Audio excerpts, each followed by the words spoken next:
Hello and welcome to this quick video overview of adding users to Conga Sign for Web. To start us out, I am here in the User Management tab under Conga Sign Settings.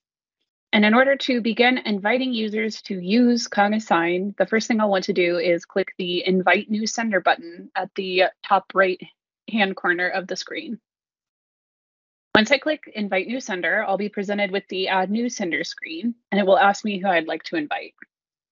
One thing of note with this search box is that when I am inviting users to use Conga Sign, I'll want to ensure that the user is also created as a user in the Conga Revenue Lifecycle Management Cloud. That way, any signers who get invited to use Sign within your organization are already a part of the organization and don't need to have a user created for them. With that in mind, if I'd like to add a new user, I can type to search for existing users within my Conga Revenue Lifecycle Management Cloud. So in this case, I'm going to be looking for my manager user, and we can see here that I have Sign Manager.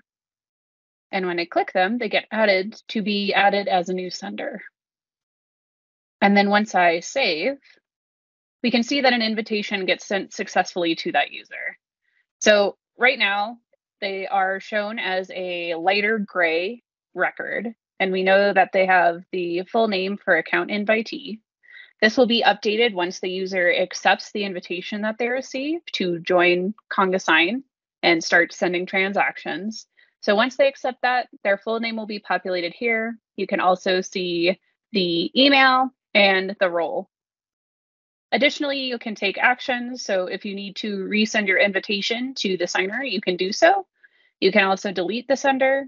And then for existing users, you can reset the password, grant manager rights, lock a sender, or delete a sender, depending on what you need. So this has been a quick overview of how you can create and manage users for Conga Sign in Conga Sign for Web.